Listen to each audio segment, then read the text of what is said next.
करें और मेरे चैनल को सब्सक्राइब करें। साथ ही घंटी के बटन को दबाकर ऑल नोटिफिकेशन ऑप्शन को सिलेक्ट कर लें।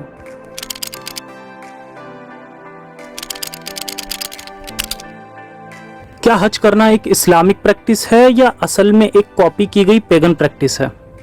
क्या मोहम्मद साहब ने इस्लाम के बाकी रिचुअल्स की तरह ही हज को भी अरब के बुत परस्तों से चुराया है?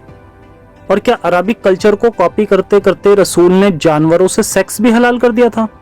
समझेंगे आज की वीडियो में, तो बने रहिए वीडियो का आखिर तक। शुरू करते हैं बिना अल्लाह का नाम लिए।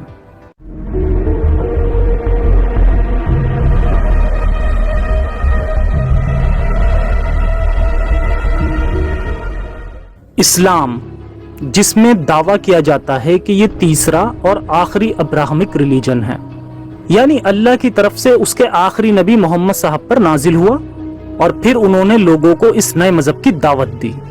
उन लोगों को जो उस जमाना जाहिलियत के बुत परस्त थे और जो अरब में मूर्तियों की इबादत करते थे। मगर असल में ग्राउंड रियलिटी यह है कि मजहब इस्लाम को सिर्फ उस वक्त के यहूदियों, ईसाइयों और पैगन्स के कल्चर और उन्हीं के ट्रेडिशन से ही चुराकर नया मजहब बना दिया गया। जब हम ये सुनते हैं कि मोहम्मद साहब आखिरी शरीयत लाए, तब हम ये भी एक्सपेक्ट करते हैं कि उनकी शरीयत कुछ नई और बाकियों से बेहतर होगी। मगर हकीकत इसके उलट है। इस्लाम में सिर्फ जन्नत में मिलने वाली 72 हूरें और शराब की नदियों की अय्याशियों के अलावा सारा का सारा मटेरियल कहीं ना कहीं से कॉपी पेस्ट मिलता है। और इसी तरह आज हम इस्लाम की 5 बुनियादों में से एक यानी हज के बारे में बात करेंगे कि किस तरह हज में किया जाने वाला एक एक अमल ऑलरेडी मोहम्मद साहब के वक्त से पहले भी एग्जिस्ट करता था, जिसे यहूदी ईसाई तो नहीं मगर अरब के बूत परस्त फॉलो करते थे। यानी ये बहाना भी नहीं दिया जा सकता है कि शायद ये अमल पहले किसी नबी ने भी किया हो। अब देखते हैं हज असल में है क्या। हज के मौके पर मुस्लिम काबे का तवाफ करते हैं, यानी इसके चारों तरफ 7 बार चक्कर लगाते हैं। एहराम नाम का सफेद बिना सिला हुआ कपड़ा पहनते हैं, हजर अस्वद को चूमते हैं और सही करते हैं, यानी सफा और मरवा नाम के दोनों पहाड़ों के चक्कर लगाते हैं और हज के बाद कुर्बानी करते हैं। बस यही है पूरा हज। ये हर एक अमल मोहम्मद साहब के वक्त से पहले भी अरब में रहने वाले बुत परस्त जो मूर्तियों की इबादत करते थे, वो लोग इस हज को परफॉर्म करते थे और फिर मोहम्मद साहब ने भी इसी काम को हर मुसलमान के लिए फर्ज कर दिया। इंडिया क्या है? ये इंडिया दुनिया को कुछ देने का भाव कर दिया। सबसे पहले बात करते हैं काबे की, जो अक्सर आपने देखा होगा, एक क्यूब शेप की बिल्डिंग जिस पर काला कपड़ा लिपटा है। यही वो किबला है जहां रुक करके मुस्लिम दिन में 5 बार नमाज पढ़ते हैं। ये भी अरब के बुत परस्तों की ही देन है। दरअसल ये उनका मंदिर था जिसे खुद वहां के बुत परस्तों ने बनाया था, जहां 360 देवी देवताओं की मूर्तियां रखी थी जिनकी वो पूजा करते थे। मगर इस्लामिक हुकूमत आने के बाद मोहम्मद साहब ने उस मंदिर को मस्जिद में कन्वर्ट कर दिया। आइए अब काबे के इतिहास पर एक नजर डालते हैं। अकॉर्डिंग टू इस्लाम, काबा दुनिया की पहली इबादत गाह है जो इंसानों के लिए बनाई गई थी और फिर इसके बाद अल्लाह के हुक्म से इब्राहिम नाम के नबी ने इसे दोबारा बनाया इबादत करने के लिए। इब्राहिम, जो कि बाइबल का एक इमेजिनरी कैरेक्टर है जिसके होने का कोई सबूत नहीं है, और इस बात का तो जरा भी नहीं कि इब्राहिम नाम का कोई शख्स कभी अरब में आया हो और काबे को दोबारा तामीर किया हो। ना कोई हिस्ट्रिकल, ना साइंटिफिक और ना ही आर्कियोलॉजिकल एविडेंस हमें मिलता है। खैर, कुरैश कबीले वाले जो कि इस्लाम से पहले मक्का में राज करते थे, इन्हीं लोगों ने इसे 608 में दोबारा से इसे चिनवाया और अब की बार इसे बनाने में लकड़ियों का इस्तेमाल किया गया। इसका एक दरवाजा बनाया गया और छत भी बनाई गई। मोहम्मद साहब भी इसी कबीले से ताल्लुक रखते थे और उनके दादा यानी अबू मुत्तलिब ही इस काबे की देखरेख करते थे। सन 620 में नबी मक्का से मदीना भाग गए थे क्योंकि यहाँ उनके इस्लाम के प्रचार और उनके बुत परस्ती के अपमान करने को लेकर बहुत विरोध हुआ था। 624 में नबी ने इसे किबला घोषित कर दिया और नमाज की डायरेक्शन इसकी तरफ हो गई, जो कि पहले जेरूसलम की तरफ होती थी, जो कि यहूदियों का किबला था। 10 साल बाद यानी 630 में नबी वापस मक्का आए और मक्का फतेह करने के बाद उन्होंने यहाँ कब्जा करके इसके अंदर रखे 300 से भी ज्यादा मूर्तियों को तोड़ दिया और उसके बाद यहाँ इस्लामिक प्रैक्टिसेस शुरू की गई। ना ही इब्राहिम के बाद किसी नबी ने दोबारा काबे को विजिट करा ना ही काबे की तरफ रुक करके इबादत की गई। इसके सबूत भी बाइबल या कसीसुल अनबिया यानी नबियों की किताब कहीं पर नहीं मिलते। ये बस पैगन्स का अपना तरीका था कि वो बुतों की इबादत के लिए इस तरह की चौकोर इमारतें बनाते थे और फिर इस पर मूर्तियां रखकर इसे पूजते थे।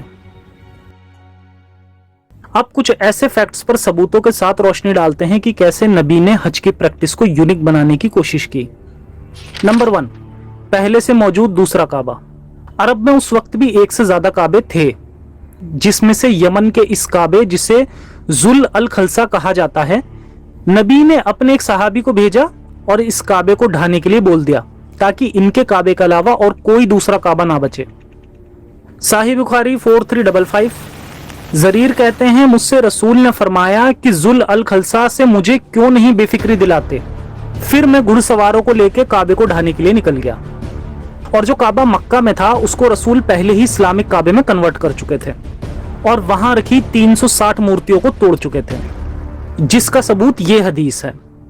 नबी करीम फतेह मक्का के दिन जब मक्का में दाखिल हुए तो खाना काबा के चारों तरफ 360 बुत थे और आपके हाथ में एक छड़ी थी जिससे आप इन बुतों पर मारने लगे। मतलब इस्लाम में आप दूसरे मजहब पर ब्लास्फेमी आराम से कर सकते हैं, मगर कोई इस्लाम पर पॉजिटिव क्रिटिसिज्म भी करे तो उसे बर्दाश्त नहीं किया जाता। किबले का बदलाव। मुसलमानों का पहला किबला बैतुल मुकद्दस था। जब मोहम्मद साहब ने दावा करके वो एक ही रात में मक्का से जेरूसलम और फिर जन्नत का सफर कर लिया और वहां से नमाज जैसी इबादत लाए, जिसको अदा करने के लिए पहले रुख जेरूसलम की तरफ करते थे क्योंकि यहूदी भी वहीं रुक करके इबादत करते थे, मगर फिर यहूदियों की मुखालफत करने के चक्कर में इन्होंने काबे को नया किबला बना लिया। अब देखते हैं वो रिचुअल्स जो पैगन्स फॉलो करते थे और मोहम्मद साहब ने इसे इस्लाम में भी अलो कर दिया। तवाफ। एक हदीस से पता चलता है कि लोग काबा का तवाफ करते थे और कुछ तो नंगे होकर तवाफ करते थे, मगर उन्हें रोक दिया गया। अब उनकी जगह मुस्लिम उस जगह तवाफ करते हैं। इसका भी सबूत हमें इस हदीस से मिलता है, यानी ये अमल पैगन्स का चुराया गया है। नंबर 2, सई। अब देखते हैं हज का एक और अमल जिसे सई कहते हैं, यानी सफा और मरवा नाम के 2 पहाड़ों के चक्कर लगाना। एक हदीस में इसे पुराने जमाने की जाहिलियत बताया गया, यानी ये भी पैगन्स के कल्चर का हिस्सा था और फिर मोहम्मद साहब ने इसको भी हज करने के लिए एक कंडीशन बना दी और ये आयत नाजिल हुई, यकीनन सफा और मरवा अल्लाह की निशानियों में से हैं, लिहाजा जो शख्स अल्लाह के घर का हज या उम्रा करे उसके लिए कोई गुनाह की बात नहीं कि वो इन दोनों पहाड़ियों के बीच सही कर ले, यानी तेजी से फेरा लगा ले। उस वक्त के मुस्लिमों को पता था कि ये बुत परस्त मुशरिकों का तरीका है, इसलिए पहले तो वे इस अमल को करने से रुक गए, मगर कुरान की इस आयत के बाद उन्होंने भी तवाफ करना शुरू कर दिया। आज सीखेंगे QR कोड फ्रॉड। फोकस।